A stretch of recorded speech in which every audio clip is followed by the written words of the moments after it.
Well, the Cowboys have CeeDee Lamb, they have Dak Prescott, and that's the daiquiri of Revelation, talking about that their works do follow them.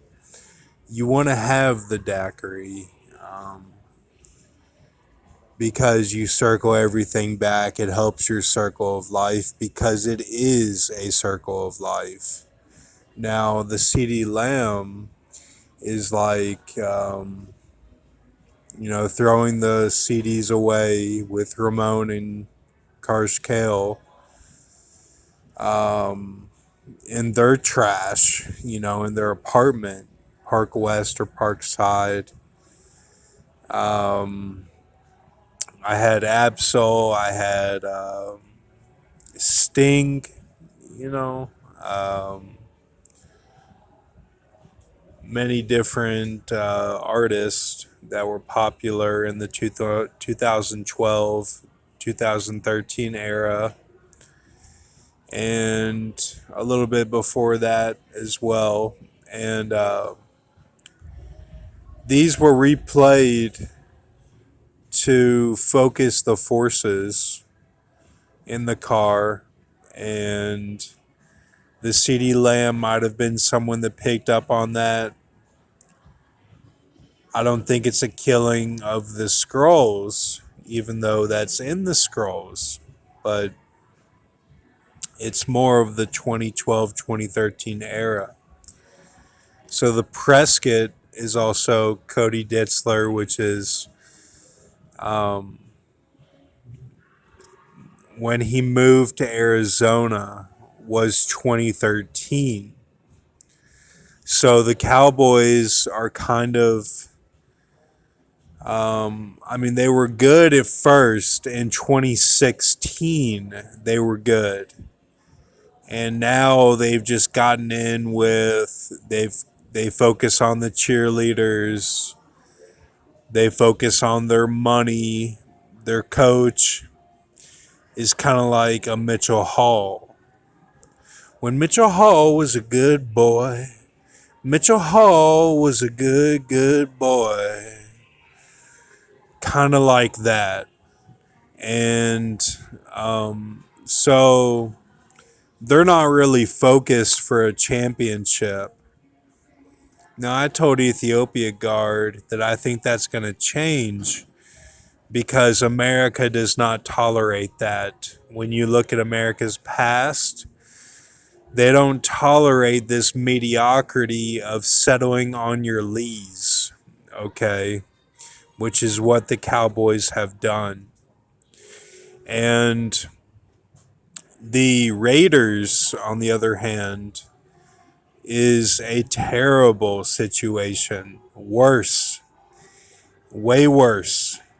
And they got dogged the whole night by the announcers saying how terrible they are, and that if Deion Sanders' son wants to go to the NFL, he's got to make sure he does not go to the Raiders.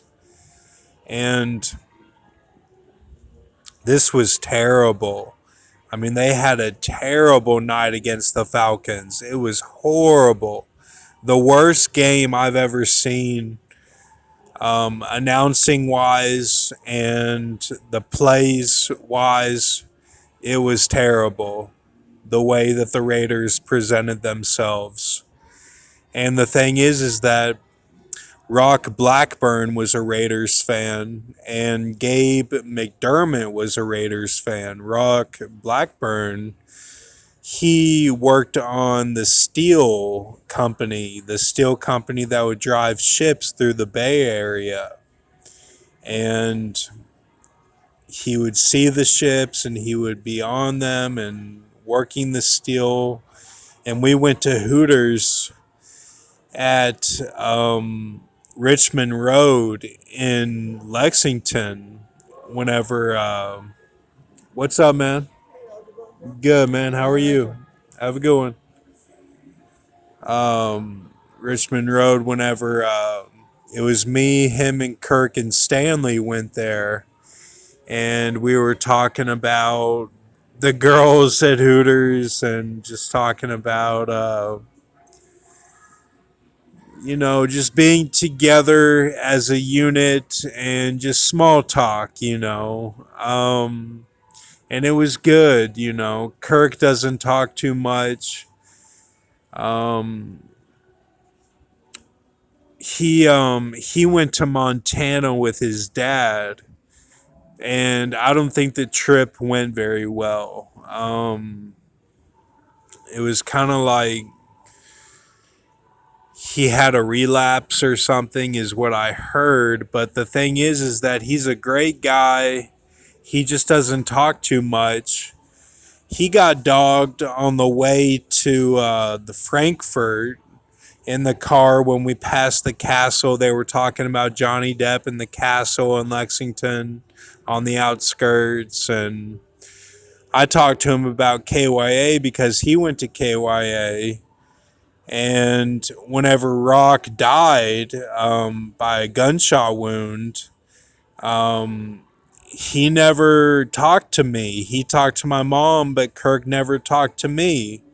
And he was real into the synthesizer music. He would take me to PS, Participation Station, where I went for mental health court. He would take me there every day. He would pick me up from my house on Walnut Creek. We would pass the Fifth Third Bank every day. We drive through downtown and literally drive right next to the Fifth Third Bank building and are right in that area. There's some shortcuts that he knew, and you know, I don't know what the deal was, but he just did not want to talk to me. And the whole time that I was in a dark place, he was right there with Rock and was the silent storm, as Rock called him. And Rock, whenever I got out of mental health court, he said nothing's like that pool at West Point, right?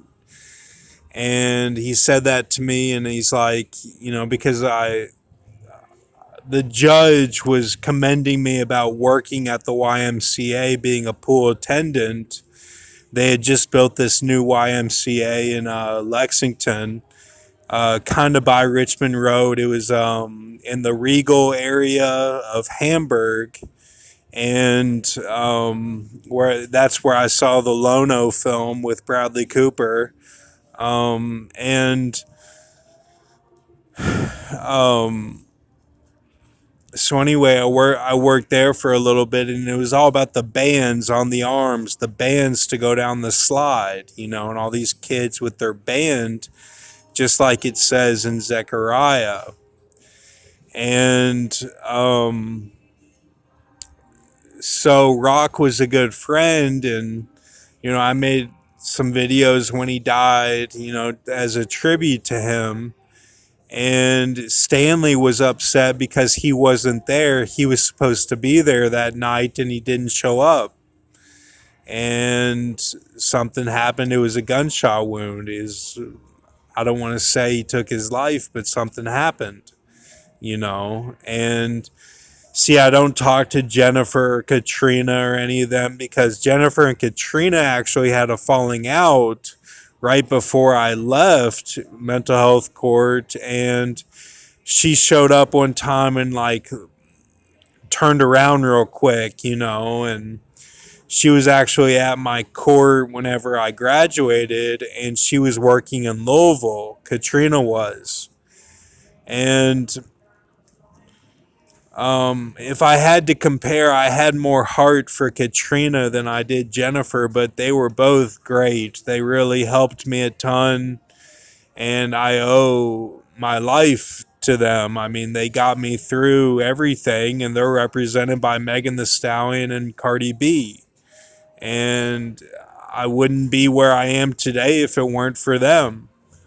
And the thing is that Rock Blackburn, he was a Raiders fan whenever they were in Oakland. He would wear all the Raiders stuff all the time. And now they've got him here in Las Vegas and we're horrible. And I don't know why, but even the players' names are all trash. It's like, we're just not where we need to be. And I think they're going to end up changing the whole dynamic because we've got these hot girls that are in the stadium. I've seen them in the stadium watching the game, and they're with these old timers, and all those old timers are going to die soon. It's not like the Cowboys where they live like Queen Elizabeth. These old timers are going to die here in Las Vegas from the desert heat, unless they stay up at night and soak in that desert Arabian Nights. But so anyway, to be able to have a flux of the budget, Bill Clinton was able to do that without being harsh towards Japan like Trump was with the 200 that he boosted from the 100 that Japan promised in the budget. Trump,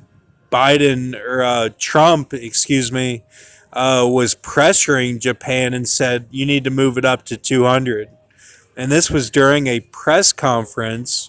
And I mean, it was kind of funny, but he's strong arm. He's very strong arm. And Bill Clinton was able to balance the budget, and it was not balanced under Trump's first term, but it was a good working stable economy. But to be able to flux the budget where you have people that you deal with, these other countries that you deal with, that you can give them money on the side and still have a stable economy going both ways of whatever goods and services you're getting, but give them protection money and then have a good friendship with them instead of trying to strong arm. Have a good friendship with them that is stable, that's like, okay, we're giving you protection and we're having a good economy that we're sharing. And a lot of that goes back to that we are blessed by God, that things don't go wrong here like they do in other countries. So give us that protection.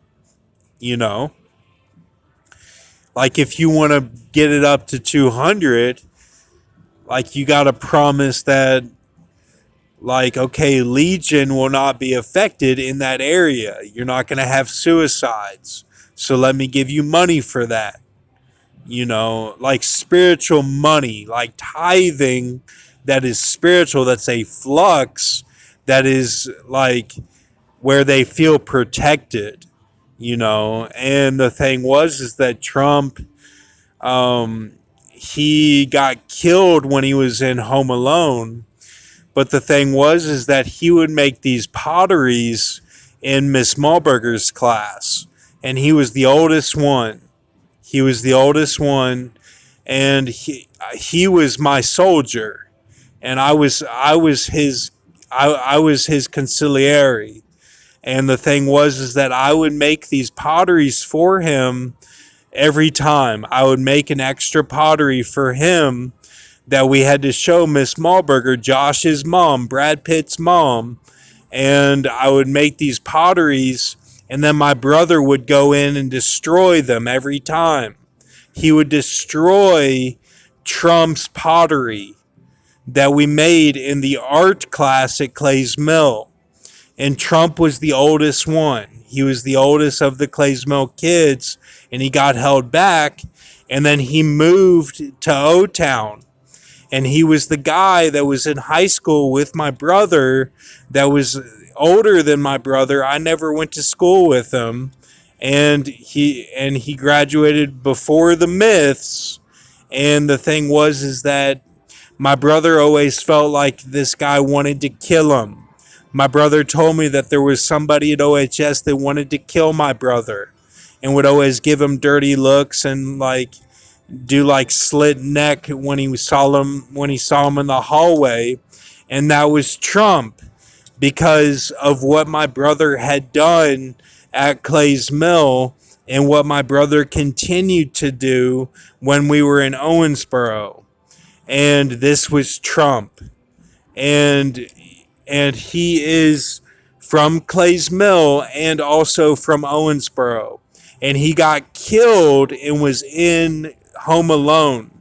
And he is a child from the Dark Ages that was sent here like Drake, like Kanye, like Brad Pitt, okay? And he was killed repetitively by my brother, okay? And that's what happened.